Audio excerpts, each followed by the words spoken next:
What a pleasure it is, a privilege it is for me to be here today. I have never been to Memphis until last night, and I can say that is that's to my own detriment. This city is, I can already tell it's amazing. The team that met me last night was so welcoming and just incredible hospitality, and I really appreciate you all coming out to hear me speak today and offer a couple of thoughts that I have on service. I had an opportunity to speak with Cordell right before the breakfast this morning, and I can tell you that if you really want to be inspired, if you really want to talk to a hero, talk to this man after we're done. Cordell, I want to thank you for what you've done for the veterans in this country, and thank you for what you've done for the nation.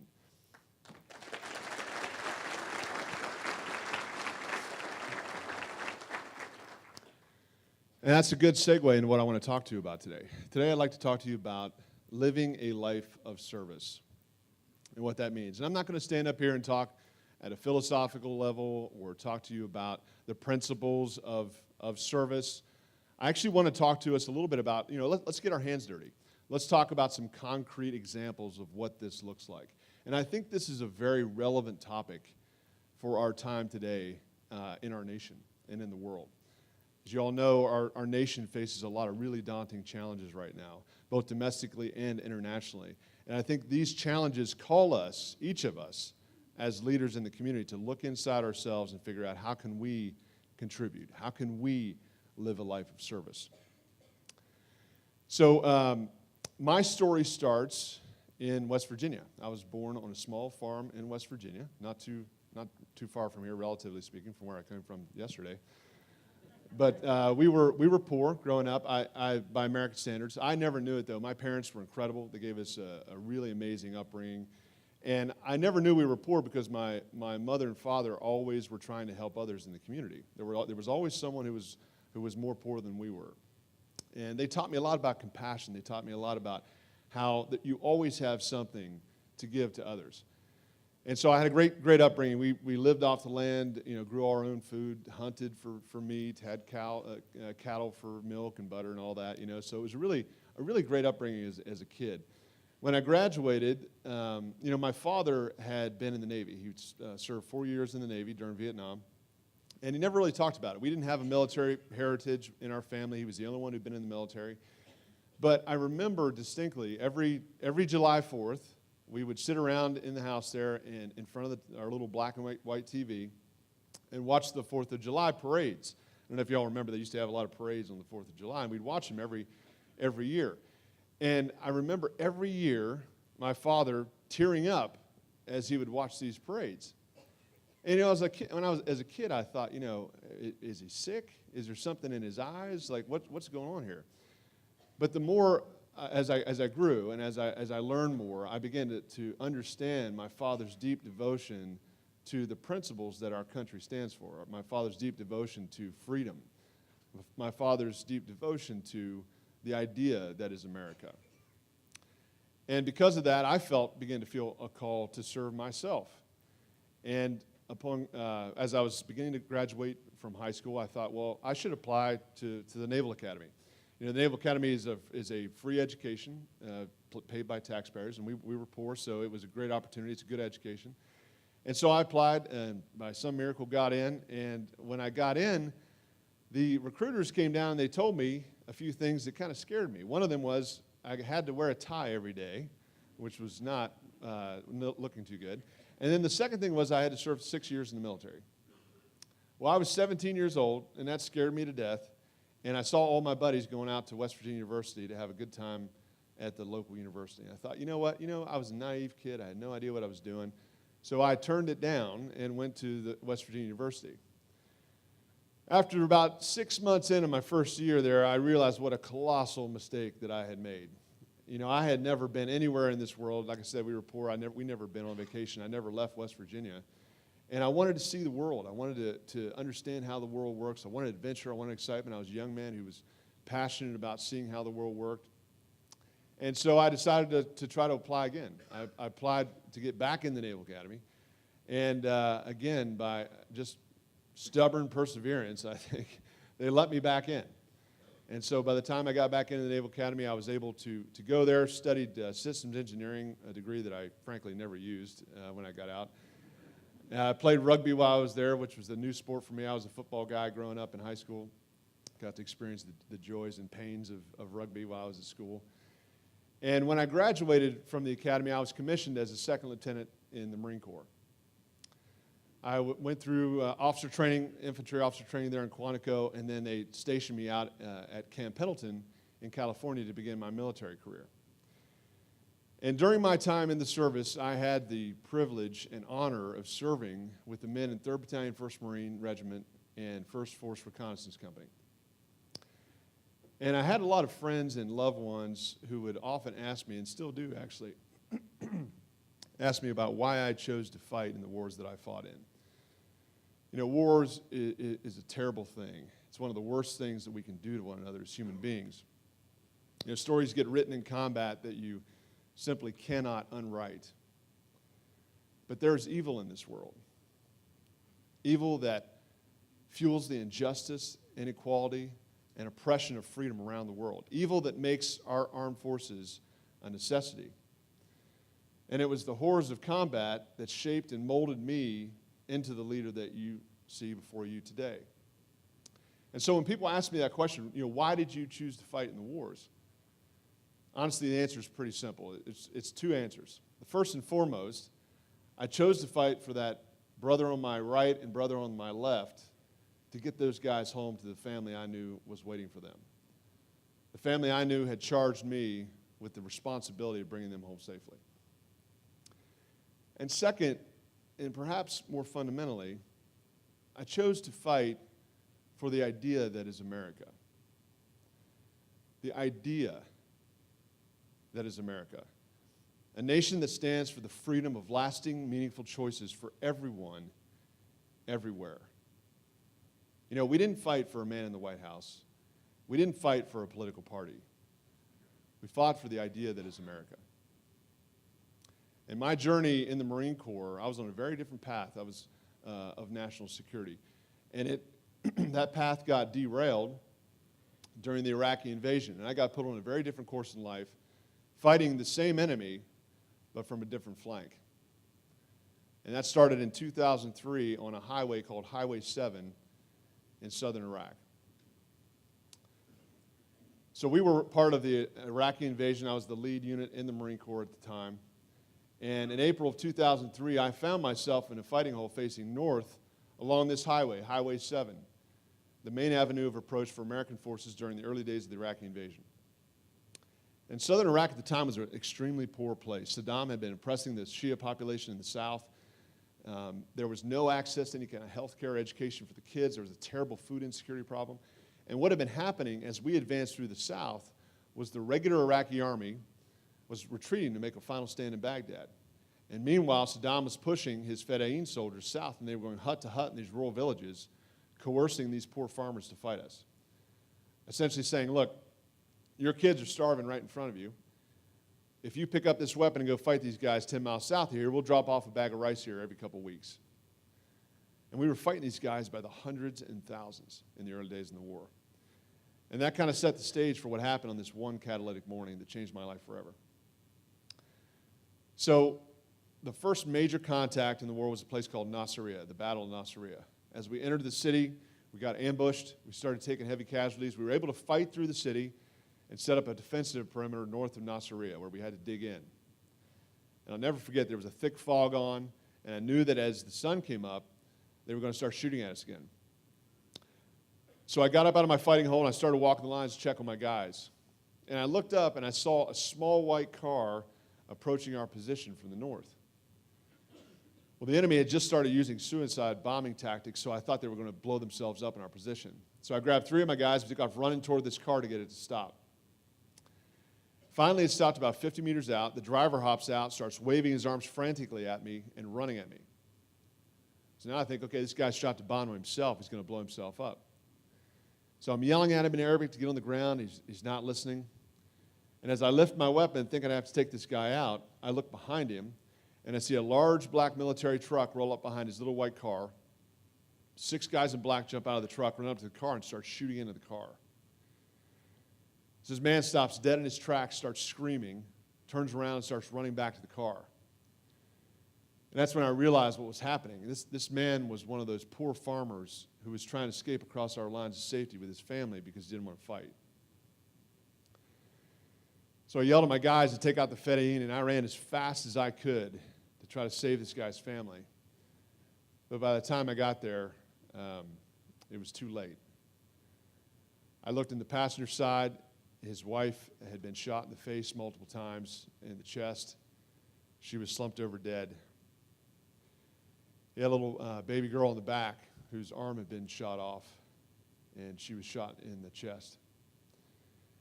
And he was cradling the body of his little 5 or 6-year-old daughter who'd been shot in the stomach, and she was choking on her own blood as she was trying to breathe. And for the first time in the war, I put myself in this man's shoes. And I thought to myself, I live in a world of choices. Where do I want my kids to grow up? What do I want them to eat for breakfast? Where do I want them to go to school? What were this man's choices when he woke up this morning? He had nothing. He could watch his kids starve to death. He could strap a bond on himself. He had nothing. And I got really, really angry. It wasn't fair. It wasn't fair that the GPS coordinates of a person's birthplace dictates what choices they have in this world. And that was the beginning of a very powerful awakening in me. And frankly, it was the beginning of a very powerful conversation among the guys and I in my unit. You see, we began to see what we believed to be a critical gap in our national security strategy. We were out there working in these villages trying to make a difference, but we were taking targets out every night, and we saw the movements growing. They weren't shrinking.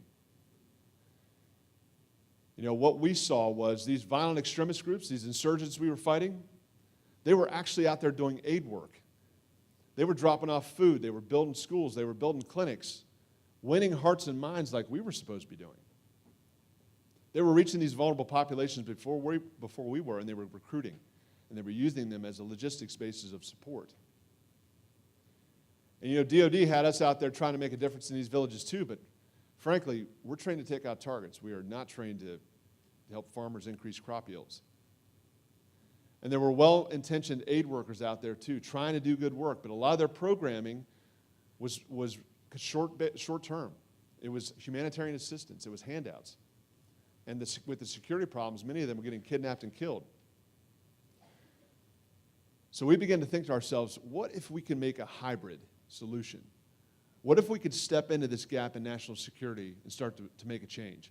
What if we could create a more holistic strategy to defeating violent extremism? We can't just keep killing our way out of this problem. Yes, military intervention is critical, but we also have to start addressing the desperation and the need that is in these vulnerable populations that allows these movements to grow and sustain themselves. So after I left the Marine Corps, I went to the Stanford Business School on a mission to build a company to step into this national security gap. So I spent about 1.5 years there researching the problem, trying to understand who's out there trying to defeat extreme poverty in these difficult places. What's working, what's not working, and why? Because there were a lot of other good organizations out there trying to do good things. I had about 30 of my classmates help me build the model. About 6 faculty members there at Stanford provided seed funding, mentorship, and advice. And by the time I graduated in June of 2008, we raised about $500,000 to get started. I graduated in June of 2008, moved to one of the most poor districts in Kenya at the time in the southwest to launch the pilot project of what became known as Nuru International, a radical new approach to eliminating extreme poverty in some of the most vulnerable, violent places around the world as a strategy to help defeat violent extremism. So let's talk a little bit about what we actually do. What does Nuru do? Nuru is a Swahili word that means light or hope. And what our goal is to build resilience in vulnerable communities so that they have real options, they have real choices as alternatives, so they don't have to answer the call of the violent extremists when they come calling. Think about it. Think about it in your own life. What would you do to help your children? What would you do to keep your children alive? That's what a lot of these folks are facing. 1.6 billion people around the world are facing these choices right now in our world today. So New Root tries to do something about this. We embed in these vulnerable communities and build resilient, strong community projects that are solving their own problems. It's a locally led, integrated approach based on agriculture. We work in really remote rural areas where there's a lot of farming going on, but there's a severe hunger problem, because hunger is usually the access point where violent extremists can gain a foothold. We design programs in Kenya and Ethiopia around agriculture, financial inclusion, healthcare, and education. Programs that are built with the local leaders, because what we do is we base the foundation of our model on leadership. Our philosophy is that a strong Kenyan woman with the same skills and knowledge that I have is far more capable of solving the problems in her community, in her region, in her country than I will ever be. The key is unlocking that potential in her. So we work with these leaders to be able to build a strong, resilient, locally led, locally run organization that designs programming in agriculture, health, education, and financial inclusion that lifts their community out of extreme poverty, not for a day or a week or a month, but permanently. When these communities then are standing on their own, they're able to think about things other than survival. They're able to think about things like good governance, security, democracy, just like we do here in the States. But it's about getting them up off their feet out of that impoverished environment where all they can think about is survival. So along the way, we launched this in September of 2008, and I can tell you that in my own personal path in trying to live a life of service, you encounter extreme highs and also extreme lows. You know, when you're trying to serve others, you're going to hit some really challenging obstacles along the way. I'll tell you one example of mine. My first week in Kenya. I'll tell you about how that week went. I was a special operations Marine, had just gone to Stanford Business School. I had all these great ideas, thought I was a badass going into Kenya. I was going to solve everybody's problems. I get there, the first week that I'm there, I partner up with this local Kenyan guy named Philip Mahochi, who's now, he's one of my heroes. He had grown up in extreme poverty, made it to Nairobi to go to university, and then had moved back to his community to start helping out, like many of you do here in this community here in Memphis, helping his own community out to lift them out of poverty. I met him, decided to start partnering with him, and he took me out to the villages to start to meet some of the people we were going to be working with. And as we were meeting the people that first week, I had a few things happen to me. First, I got attacked by thieves. Then I got attacked by black widow spiders and safari ants, just like the Indiana Jones movie that you've probably seen. We had an earthquake. I got malaria. And then on the last day of the week, that was my birthday, I got struck by lightning. I mean, you can't make this up. I had a really bad week. And, you know, I never quit anything in my life. But I'm like, somebody's telling me something here. I am not cut out for this work. And so I went over to Philip's hut. You know, I'm living in this little mud hut. And I went over to his hut and I said, hey, Philip, listen, man, I know we had this agreement, but I got to go back to something easier. I got to go back to fighting in wars. This stuff's too hard. And I'm going to head back to the States. And I'll never forget what he said. You know, he was this older gentleman. He had these little broken glasses. He kind of put them on the edge of his nose, looked over at me, you know, like he's my granddad or something. He said, listen, Jake, I know you've had a really bad week this week, but before you go, I want you to think about something. I want you to think about those people we went to visit this week. You know, you had a bad week, I got it. You got malaria. But those kids out there we met, some of them got malaria too. The difference is you got medicine because you had access to it. They didn't. Some of them died this week. And those women in those villages, they had a bad week last week too because they can't feed their kids. Those kids get one meal a day. And they had a bad week the week before that and the week before that. They have a bad week every week. You had one bad week. He's essentially saying, suck it up. He said, but if you stay here, we can transform this place so these people never have a bad week ever again. I mean, how do you say no to that? So I stayed. And over the next 7.5 years, because of Philip and because of the amazing team that we were able to recruit and hire, and frankly, despite a lot of my stupidity and weaknesses and mistakes I made along the way, we were able to have some amazing successes and the highs that you experience when you're living a life of service. And I'll tell you about a couple of those. So first of all, our Kenya pilot that we started in 2008, it's now standing on its own. It's led by a brave Kenyan woman named Pauline Wembeti. They've empowered over 80,000 people permanently out of extreme poverty in that area now. She's running an organization of 160 Kenyans on staff, and they're continuing to scale on their own to thousands of new villages every year, empowering more and more people out of extreme poverty on their own. And frankly, they're doing a lot better than we did when we were there. We've empowered total between that and our Ethiopia project over 100,000 people now permanently out of extreme poverty. So what does that mean? What does it look like at the village level, at the household level? We're increasing crop yields and producing income. Okay, they're able to grow more crops to feed their families. They can link the surplus up with markets so that it turns into income for them. They're able to save income for the first time. That income gives them choices and opportunities. They have access to credit where they can take a small business loan, start a business for additional income. And they're paying back with a 98% repayment rate, which frankly is better than my credit score as I'm paying back my credit cards. They're also increasing healthy behaviors at the local level so that the children and the mothers are not dying at the same rate.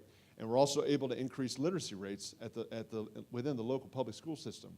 This is critical because it allows those kids to be able to make it to high school, and making, especially girls, enabling them to get to high school level is one of the key drivers in eliminating extreme poverty from these impoverished regions. We're a rapidly growing company. We've raised over $40 million to get where we are today. It's a $7 million annual budget, and I've got a global team of about 300 courageous Americans, Kenyans, Ethiopians, and now Nigerians on the team. And they are my heroes.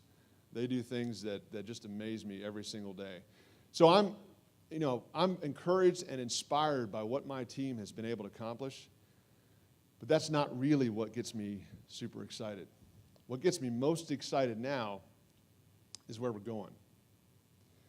I started this because of a vision that I had on Highway 7 in 2003 in southern Iraq.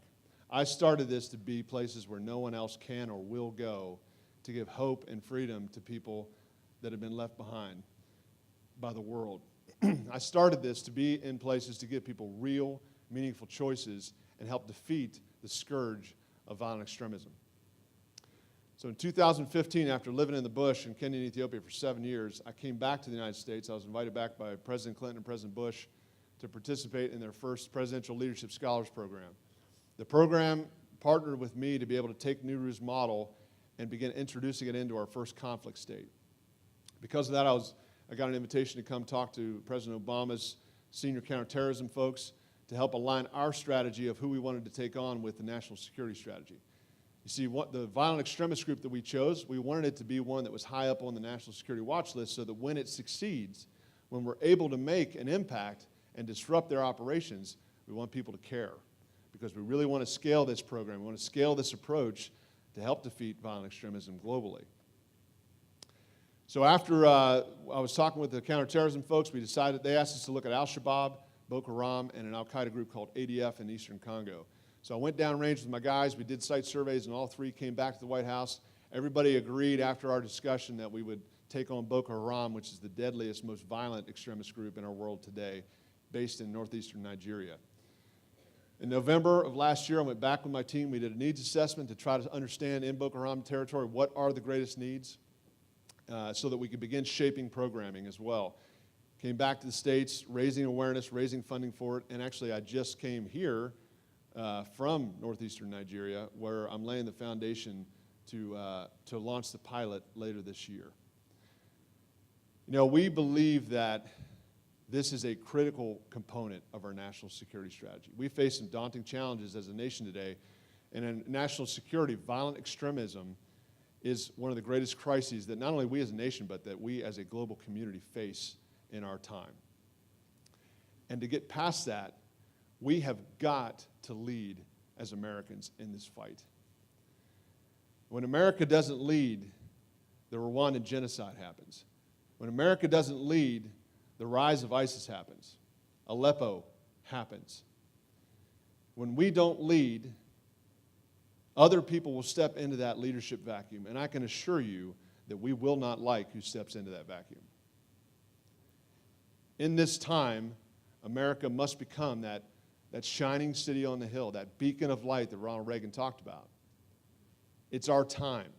It's our time as a nation to step forward and lead again. And it starts in this room right here. The solutions to this country and this world's problems are not going to be solved in Washington, D.C. They're not going to be solved in London. They're not going to be solved in Paris. They're going to be solved here in small and large towns around this country.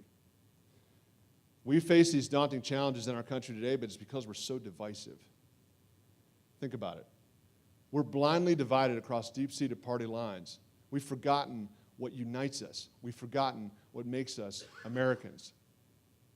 We've got to start coming together in small groups like this in towns around this country and start coming together, talk about our differences, but even more importantly, talk about what unites us. Talk about the common core values that make us Americans again.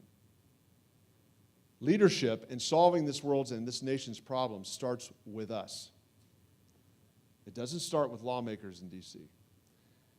Yes, it matters who's in the White House. Yes, it matters who's in Congress. But what matters more is what each of us can do in the fight to bring freedom and hope to this country and to the world again. I'm going to flash up some names here on the screen. When my team and we see these names, we don't see just targets on the national security watch list. What we see is competition. This great threat that we face in our world today, violent extremism, this is our greatest competition. They're reaching hearts and minds of vulnerable populations around the world, people without hope. We need to be reaching those individuals. We need to be giving them hope. We need to be the shining example that we were meant to be, to bring freedom, to bring hope to this world again. I want to leave you with one of my favorite quotes from one of my favorite presidents, Teddy Roosevelt. You know, it's not the critic that counts. It's not the man who points out where the strong man stumbles or where the doer of deeds could have done them better. The credit belongs to the man who's actually in the arena, whose face is marred with dust and sweat and blood, who strives valiantly, who errs and falls short again and again, because there is not effort without error and shortcoming, who does actually strive to do the deed, who knows the great enthusiasm, the great devotion, who in the end knows the triumph of high achievement if he succeeds. But if he fails, if we fail, at least we fail while daring greatly, so that our place will never be with those cold and timid souls who know neither victory nor defeat. I want to challenge us today. Ask yourself, what talents, what gifts have you been given as leaders here in Memphis? How can you use them to restore America to a leadership position, to step forward and bring hope again? And I want to ask you today, step forward with me into the arena, because together we can bring hope and freedom once again to our nation and to the world. Thank you.